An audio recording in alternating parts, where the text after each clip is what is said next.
Time to talk Chicago Bears football. Today I'm joined by Kiev O'Neil from the Odds Breakers. How are you doing, Kiev?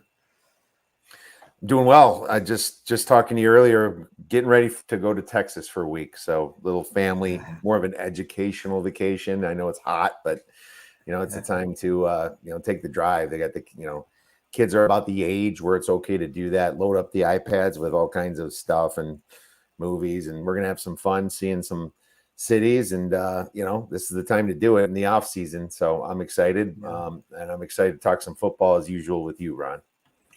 It's great to have you, and it's good. It's a good balance when there are not games going on and adjustments need to be made. We can all take a week off here and there, and yet swing back into it. So I appreciate that. And the Bears, when last we saw them, I'd have to say I liked the way they ended the season.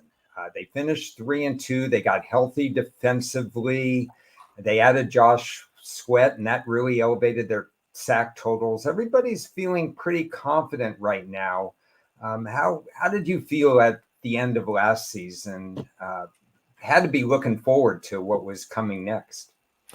Montez Sweat they added, and it was a confusing move to me when they did it during the season, but I guess there really wasn't a lot of guys out there. I was thinking maybe you get them cheaper in free agency, but rather than have to give up a number 2 pick. But it turned out to be he looked pretty good, and it's what he really did against the run that was a lot better that I assumed than he was going to do. He really locked up the run there, and so I was pretty happy about that. Now, what the Bears did at the end of the season is kind of hard to digest when there's all these changes with the coordinators and the quarterback. It's interesting, and then I was very frustrated in the beginning of the year because I thought Eberflus did not have them ready at all coming into the regular season. So yeah, they finished strong. So he got a lot of praise for what he did to make the adjustments, but I can't forget that he started out weak, and I have to wonder if that's going to happen again, because they were 1-5 at one point here in the beginning of the season. They beat teams like Arizona, Atlanta, and that Detroit game. That was wow. That was the shocker there. But the loss to Green Bay was the dagger, and I was like, well, we want to beat Green Bay someday. Come on, Bears. Yeah, that's something I'm going to be asking you about. But while we're on the staff, they did change both coordinators. They went to Shane Waldron, offensive coordinator, who comes from Seattle, I'm sorry, and Eric Washington, who comes from Buffalo, is the defensive line coach. However, Matt Eberflus, I believe, is going to be calling the defensive plays. A lot of times you see these changes, and it's the last chance to save a coach's job. And sometimes it's just because they're upgrading due to attrition and so on. What's your take on what the new coordinators bring to the table? So I mixed for me. I think that I like the Shane Waldron one. And actually, if you want to go deeper in his history, he's more of the Sean McVay tree when he was time with the Rams. And I think that kind of shows his success that he had with Geno Smith in Seattle. I do really attribute their resurgence really to him and to Coach Pete Carroll. I have a lot of respect for Coach Pete Carroll. I think that was the shining thing, and that could be what they need to do to kind of get the new quarterback going. But on the other end of things, I don't understand that Eric Washington move. It's like Sean McDermott last year took over the defense. Well, why didn't you promote Eric Washington? He's been there a long time. It's like, what did you not trust about him when Leslie Frazier sat out last season? That was well known before the season started. He wasn't going to come back. So why wasn't he promoted then? And how come he didn't get promoted this year? How come that just took him going to the Bears? It feels like he's just one of those placeholder guys when, like you said, Eberflus runs the defense. Well, they're loaded with talent, man. I mean, there is not too many holes now from what we see on defense, especially if that pass rush can really show its face this year. They lost a couple guys like Yannick Ngakoue and Justin Jones. He got paid a boatload of money, Justin Jones, when he left. But they did get, obviously, Montez Sweat for half the year. And they lost a couple veterans, but they have Jonathan Owens, a safety, and they also have Kevin Byard on at free safety as well. That was really good on the Titans. Not so sure he was so good last year on the Eagles. But my question is the pass rush. We'll talk about that with the draft a little bit. But I think that's where, they need to show that they can get to Jordan Love, that they can get to, obviously Jared Goff. But I am not high on Eberflus yet. I would give my confidence level in him out of 10 would be a 3.5 probably. Okay. And that's only because they got, obviously Shane Waldron. I'm more of a system guy, as you know, Ron. I take system over player any day of the week. So I'm not convinced on the Bears system yet. Yeah, well, obviously, we didn't really discuss any of this beforehand, but I think we're kind of going on the same wavelength in terms of wait and see with some of these coaching moves. On to the draft, and it was pretty obvious that once they lost their starting quarterback from the last few years, lost confidence in him, in my opinion, quarterback was their number one need. I still felt that they needed 2 offensive linemen. You may differ. I'll be curious to hear what you have to say about that. You did mention your question about the pass rush, and I did continue to put defensive end in there, even though they have Sweat for the whole year, and defensive tackle as well. Not a long list of heavy needs, but along with, when you start with quarterback, it means you have a big need there. And this was not a big draft because they used their draft capital to get wide receiver Keenan Allen, to get Josh Sweat, and to get their center Bates. So we have 5 choices. One of them was trading a choice from next year's draft to get the edge rusher Booker at the end. They drafted a punter as well. So walk me through your thoughts on this short but interesting draft class. I think the draft was excellent. And that's really a lot of where my optimism lies. I mean, they had to shed some draft picks because they really couldn't pay, everybody. And if you know that, only 4 to 6 players are going to be able to make the roster, why would you have 8 or 9 picks? Instead you try to get some players that are proven. Keenan Allen's proven, although he is injury prone. Ryan Bates, and obviously the big trade for the Montez Sweat last year. But I love the draft. I thought from a perspective of, getting the number one quarterback who would have been the number one quarterback the year before. Whatever you think about him mentally, it's always a problem with me, but I think he was the right choice.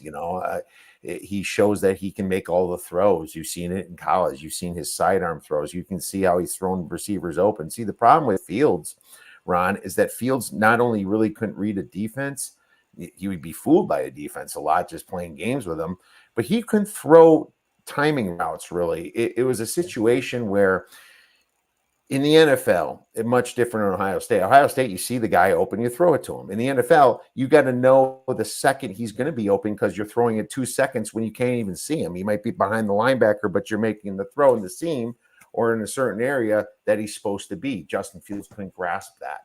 And I think that was very important for Bears fans to understand that's why they had to move on from Fields, because he couldn't grasp when to throw the ball to a receiver. And he got a little scared too, because he would get nervous and make some bad choices and throw some interceptions in some very strange situations. Justin Fields also was not a clutch position either, or clutch performer, I should say. All those games where the Bears were very close to winning, he would just all of a sudden fumble the ball or call some crazy audible and get sacked 15 yards. There's just the most corniest stuff I've seen out of this guy. So I'm actually happy with Caleb Williams. And I think they got my number 2 receiver in Romo Dunze. He was my second rated guy after Marvin Harrison Jr. I think that was a good pick at 9. And I'm normally not high on receivers, but hey, more weapons. Could they have gotten offensive line? Yeah, I mean, it went to hurt my feelings because they already had DJ Moore and Keenan Allen there, 2 veterans. And, I thought the Darnell Mooney walk was fine because I thought Mooney was a little overrated. I think he's being a little bit overpaid. I think he might have went to Jacksonville or Tennessee, one of those 2. But at the same time, I'll take Romo Dunze. Absolutely. He's 6'3". He's a big receiver. Caleb Williams seems to really like it. I think the Bears also have the safest pick in all of the draft in Iowa punter Torrey Taylor. And I say he's the safest because he has the least chance of being a bust.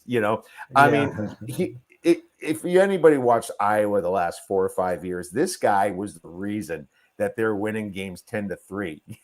His field position punts were just amazing. He would stick it there like a 9-iron. And the truth is that it's a 4th-round pick. Most 4th-round picks, less than 20% of 4th-round picks pan out. So yeah, why don't you grab him at 4th round? That didn't bug me at all. I thought that was actually really smart to draft him. And the Bears, we're used to punting. So, hey, if the first year is going to be a little bit rough here, let's make it harder on their offense to come down the field. So I like that. I don't know a ton about Kieran Amagaji from Yale. He's a Bears fan from Chicago. It's hard to look at Ivy schools and decide if they're talented or not. Now, we've seen Ivy schools produce in the NFL before. I'm hoping that they know something, and it was a smart move, but I can't speak to him really that well. I can speak to Kansas edge rusher Austin Booker. I watched Austin Booker play a bit, and I thought he was really good and probably a steal pretty late. So if Booker shows up and, 2 or 3 of the other guys do well, the sky's the limit really at the Bears. So that's the optimism part. But then I can kind of go back to the system with Eberflus, and it makes me a little nervous. Yeah, I'll add a couple of thoughts with this draft. I think both the Yale offensive tackle and the Kansas edge rusher, they're not going to be expected to produce right off the bat. I think they're going to be groomed. It's, going from Yale to the NFL requires usually at least a 1-year transition. Booker can be used situationally. We can have a lot of punchlines with Iowa's punting game, but he was their offense, so no problem there. Odunze is going to play right away. And my question to you about Caleb Williams then is how, based on what you've seen, and he didn't make a lot of mistakes. He tried to put a lot of it on his shoulders at USC. How fast can he get up to speed in the NFL? That really depends upon how much he does in the offseason with the guys. Is Keenan Allen going to swallow his ego and show up and play? If you remember Peyton Manning and Marvin Harrison Sr. and, the guys that he used to work with and throw to, always worked hard in the offseason with Peyton Manning, and they knew exactly where to pop open, and I think that's what it is. It's and you see this with Mahomes and Kelsey. It's after 2 seconds, Mahomes could be blindfolded and know exactly where Kelsey's going to be. Because Kelsey knows after 2 seconds to do that little hook and come open. And it's unstoppable because there's options there. They just know it so well. That kind of camaraderie is what needs to develop, and it's not going to develop in the offseason, but you hope that they can start working on that. And Caleb Williams has already shown up to OTAs, seems very motivated, seems really happy. He seems a little bit more than confident. I know there's a thin line between confidence and cockiness. He kind of crosses it every once in a while. I don't love the cockiness all the time, but I think if he keeps his mouth shut, he'll be okay with the media. Not sure if that's going to happen. But I think he's just going to go as far as he puts his work ethic into it. I know mentally I've seen him falter before against Notre Dame in a couple games when he just kind of gave up. And you got to understand that we're all human. And that defense in the USC run, I don't have to tell you, that was awful the last few years. Just absolutely putrid. And just having to rely on one guy takes a toll on you. But if he can just kind of, at least not make the mistakes, not try for the big plays, be smart, work well with Shane Waldron, then I'm pretty lukewarm on him so far getting up to speed. Will it be the first 5 games? No. I think maybe after 5 to 6 games, I'd be happy to kind of see him develop into an average quarterback. Yeah, and there's obviously they wanted to upgrade the offense. They've got Williams, they've got Swift, they got an extra tight end in Everett. They got the wide receiver, of course. So now we look at the schedule, and they're uncommon opponents, the teams that the other divisional rivals won't play. Pretty nice. Carolina, New England, and Washington. So that's advantage Chicago versus their other opponents. And I looked at their first 9 opponents, and only 2 of them made the playoffs last year, which is in and of itself not that big a deal because teams come and go from the playoffs, but 2 out of 9 is a pretty low number. They start with the AFC South. Kind of weird, I believe, because it's 3 in a row, games 1, 2, 3 against the AFC South. Given what we know about rookie quarterbacks, most rookie quarterbacks, and how hard it is to transition right away, but balancing it off with a pretty decent schedule to start, uh, what do you think happens early on? I think there's growing pains early on a little bit with Caleb Williams. I mean, we can pull up the schedule and kind of look at it. I am concerned about the offensive line, and I think you're going to ask me that next. But to be honest with you, if you look how the season starts for the Bears, it's really not so bad. They get a Tennessee team that they should beat. Tennessee, new coach, honeymoon year type situation. They should beat that. And then they should go to Houston and learn a few lessons at Houston, probably get beat decently at Houston. At Indianapolis, who knows what's going to happen there? I just need to see the first 2 games. But literally, at Indianapolis is kind of a winnable game. Against the Rams, I expect a loss there, but it's nice to see them fight. But I expect them to beat Carolina and be competitive with Jacksonville. So they can be 2-4 is what I'm expecting until the bye week in week 7. So that's what I'm looking for, Ron. And then after that, you got at Washington, that's winnable, at Arizona, that's winnable, and against New England, that's winnable. So it'd be nice to win a few of those games. Then you get Green Bay at home, Minnesota at home. The thing about the Bears is my outlook's pretty good on them just based upon their schedule. I mean, they play at large games against Carolina, at Washington, and against New England at home. You have to remember the NFC gets all that extra games if it's not obviously in Brazil or Mexico or Germany. Right. They get those games at home. So the Bears have the extra home game this year. So it makes you a little bit more bullish thinking NFC games. So look at the divisional win totals and the season wins. Season wins, generally what I've seen is 8.5. Best number I've seen, if you like the over, is roughly around -150. You could get a +140 if you like the under 8.5. And as always, shop around because the divisional odds, just pulling up 2 of them, DraftKings has Chicago winning the division +265. FanDuel has them winning the division +320. Always shop for the best line. You have any opinions on either one of those, divisional outlook or season win outlook? I was surprised when I did my full outlook, and I do it a couple different ways. I do a plus minus with strengths and weaknesses and gains and drafts and new coordinators, new coaches, hard schedule last year, easy schedule. That number I actually got to 9 wins. And, that scares me a little bit. I was kind of hoping to be on the under with the Bears. But the truth is that you have to look at that schedule and how easy it is. Carolina, at Washington, and New England. I mean, those should be 3 games that they win at large. If you look at Warren Sharp's work, he has the Bears listed as the 3rd easiest schedule based on Vegas win totals. I think that's huge. The NFL's set to punish the teams that do good, as we know, and it's set to reward the teams that do bad, and so that's a big factor. You got to think about that when you're looking at it. And the Bears also have a +5 net rest, according to Warren Sharp's work as well. So they're going to get extra rest compared to the teams they're playing. So just the schedule itself is going to get them to 9 wins. There still could be a below average team, and I'm probably going to have them in the 20s if you look how my power ratings are going to be. But that doesn't mean you can't get to 9 wins if your schedule is that easy. So we'll see how they grow from there, Ron. So I'm going to put up this last slide here, and that's kind of my final thoughts. And I have a couple of questions for you with these things. Obviously, tremendous optimism in Chicago. I'm curious about the staff changes, and I'm worried about their head coach, definitely. He could have been fired if not for the end of the season spike up once they got healthy defensively, but they're still a better roster. Can the offensive line protect? That's the question I have for you. Schedule, you mentioned it. It's favorable. The beast in the room, the elephant in the room is, when are they going to beat Green Bay? So what are your thoughts on this and any other final thoughts regarding their prognosis for 2024. What's really interesting is I always look for offensive line rankings and why. It's funny that Mike Clay comes up with one and all the teams are printing it on their website because they're all involved. And he has the Bears as a 10th best offensive line. I'm not so sure about I that don't yet. see I think that at that's all.